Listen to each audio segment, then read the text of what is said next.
Une rencontre entre Laurent Gbagbo et le ministre ivoirien de la Réconciliation à Bruxelles est en vue. C'est Kouadio Konan-Bertin, le chargé de ce portefeuille, qui l'a annoncé. C'était ce jeudi en Côte d'Ivoire.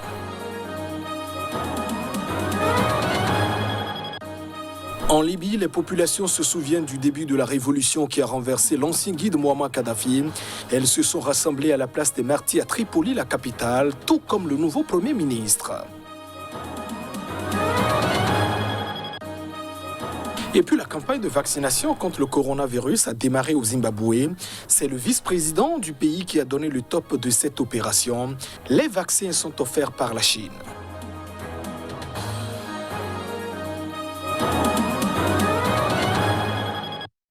Et voilà pour le sommaire de ce journal. Bienvenue dans cette édition. En Côte d'Ivoire, le ministre de la Réconciliation nationale, Kouadio Konan-Bertin, a annoncé ce jeudi sa prochaine rencontre à Bruxelles avec Laurent Gbagbo, l'ancien président de la République. Il sera question d'échanger sur les modalités du retour en Côte d'Ivoire de l'ex-chef d'État. Les détails. Les conditions du retour de l'ancien président ivoirien Laurent Gbagbo seront discutées lors d'une rencontre annoncée par le ministre de la Réconciliation nationale, Kouadio Konan-Bertin, KKB, avec Gbagbo à Bruxelles. Le ministre de la Réconciliation, qui n'a pas précisé la date de la rencontre, a assuré que le principe est acquis avec l'accord du président Alassane Ouattara. Il a également prévu de rencontrer à La Haye un très proche de Gbagbo, Charles Blé Goudé, acquitté de crimes contre l'humanité par la Cour pénale internationale, qui attend aussi de pouvoir rentrer dans son pays. La semaine dernière, le parti de Gbagbo, le Front populaire ivoirien, s'est inquiété du retard pris dans un retour que l'ex-chef de l'État avait espéré en décembre dernier après l'obtention de 2 passeports, un ordinaire et un diplomatique. Le ministre de la Réconciliation nationale a affirmé dans un entretien à l'AFP que l'ex-président est un acteur majeur de la vie politique ivoirienne dont l'avis doit être pris en compte. Il a estimé qu'un retour doit être négocié pour consolider la paix sociale. Le FPI, qui va mettre en place le 24 février un comité national d'accueil, a appelé le gouvernement à réunir dans un délai convenable les conditions du retour effectif en Côte d'Ivoire du président Laurent Gbagbo. Ce retour est un des points en discussion entre le pouvoir et l'opposition qui ne reconnaît pas la réélection fin octobre 2020 du président Alassane Ouattara, estimant son 3e mandat inconstitutionnel. Des Libyens célèbrent le 10e anniversaire du début de la révolution qui a renversé le régime de Mouammar Kadhafi en 2011 sur la place des Martyrs à Tripoli, la capitale, en présence du nouveau Premier ministre par intérim du gouvernement d'union nationale. On voit tout cela dans cet élément. Au milieu des embouteillages, des conducteurs, vitres baissées, diffusent les chants populaires de la Révolution. Certains, ayant perdu des proches lors des combats de ces dernières années, ont accroché leurs portraits sur les vitres. Les rues de la capitale sont parées de banderoles et autres décorations après un grand lifting ces derniers jours. À chaque coin de rue, des vendeurs proposent ballots aux couleurs nationales et drapeaux, celui de l'indépendance de la Libye en 1951, mais aussi le drapeau berbère, emblème d'une partie de la population. À Zawiya, à 45 km de Tripoli, des habitants se sont rassemblés dans le centre-ville où des dizaines de révolutionnaires avaient été exécutés en 2011 après avoir été encerclés par les pro-Kadhafi. L'ambiance est à la fête en Tripolitaine, grande région de l'Ouest, où se mêlent discours, concerts, chants révolutionnaires et feux d'artifice. Des Libyens ont célébré mercredi le 10e anniversaire du début de la révolution ayant renversé le régime de Mouammar Kadhafi en 2011, avec l'espoir que la récente relance du dialogue politique mette enfin un terme aux divisions et aux violences. Le chef du gouvernement d'union nationale sortant, Fayez al-Sarraj, avait donné le coup d'envoi des célébrations mardi soir sur la place des Martyrs. Des milliers de personnes de tous âges abhorrant le drapeau libyen se sont rassemblés mercredi sur cette vaste esplanade au cœur de la capitale où Kadhafi aimait prononcer des discours. Abdel Hamid Deiba, le Premier ministre par intérim récemment élu par des représentants libyens, s'y est offert un bain de foule entouré de ses gardes du corps. Ils veulent une élection présidentielle inclusive et transparente au Bénin. Au lendemain de la publication de la liste des candidats retenus par la Sénat et qui ont déjà passé leur visite médicale pour la présidentielle, plusieurs associations de jeunes se sont engagées dans un creuset pour dénoncer ce processus qui se poursuit encore une fois, excluant les candidats de l'opposition.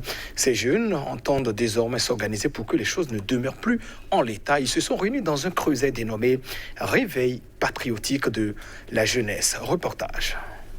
Une démocratie qui a permis à un exilé politique de revenir dans son pays et de prendre le pouvoir d'État des mains de celui qui l'a contraint à l'exil. C'est cette fierté démocratique que les associations de jeunes, réunies au sein du Réveil patriotique de la jeunesse, entendent reconquérir.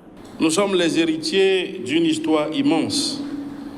Et chacun sait qu'il fallut bien des héros et des bâtisseurs pour nous donner le privilège de dire cette phrase belle et simple.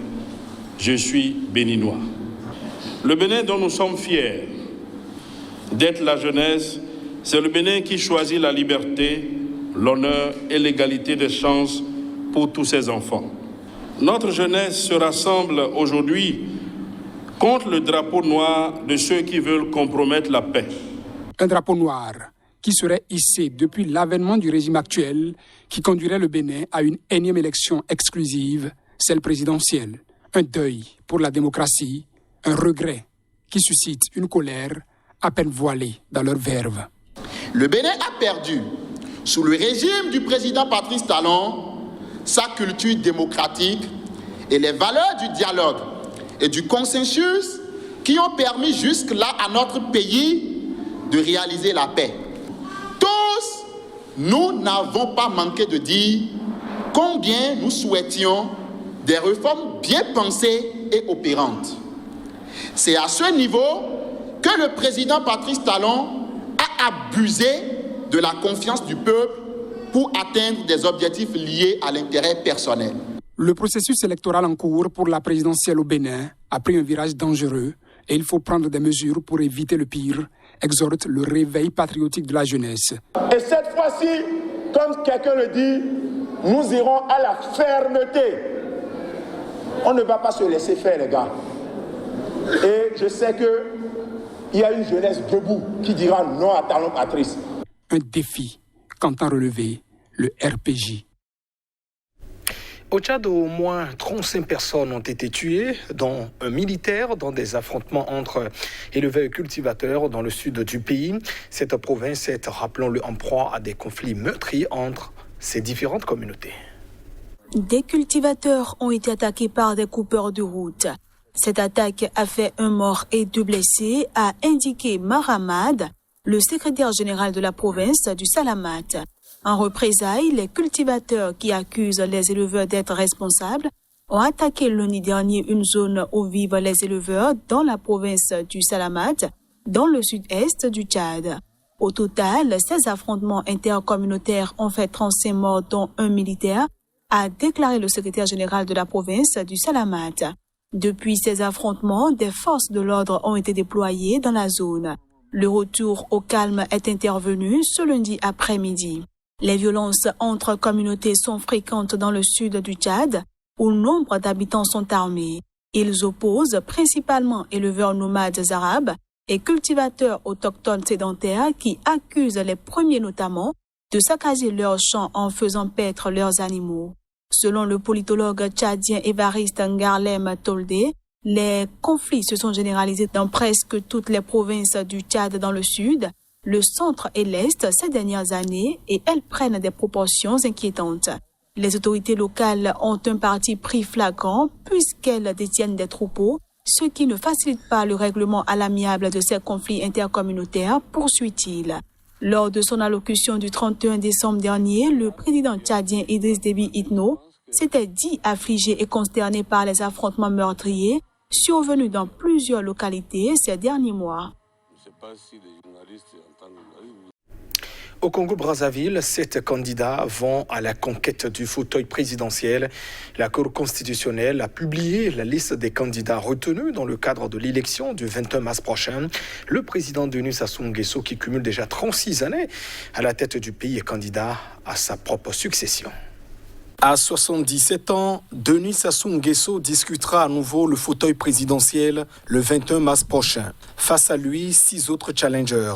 La Cour constitutionnelle du pays a retenu 7 dossiers de candidature. Celle de Michel Mboussi Ngouari, qui se réclame de l'opposition modérée, n'a pas été retenue. Selon le président de la Cour constitutionnelle, il lui est reproché de ne pas avoir présenté notamment un certificat médical délivré par les médecins assermentés et une déclaration de moralité fiscale. La Cour a également relevé une incohérence entre la signature apposée au bas de sa déclaration de candidature et le spécimen de celle produite. Denis Sassou Nguesso brigue un 4e mandat. Président de la République populaire du Congo de 1979 à 1992, il avait perdu la première élection pluraliste organisée dans ce pays en 92, remportée par Pascal Lissouba, qui l'a ensuite évincé au thème d'une sanglante guerre civile en 1997 grâce à l'appui des troupes angolaises. Sassou Nguesso a remporté toutes les élections depuis 2002. Le scrutin présidentiel de 1996 a été le plus contesté.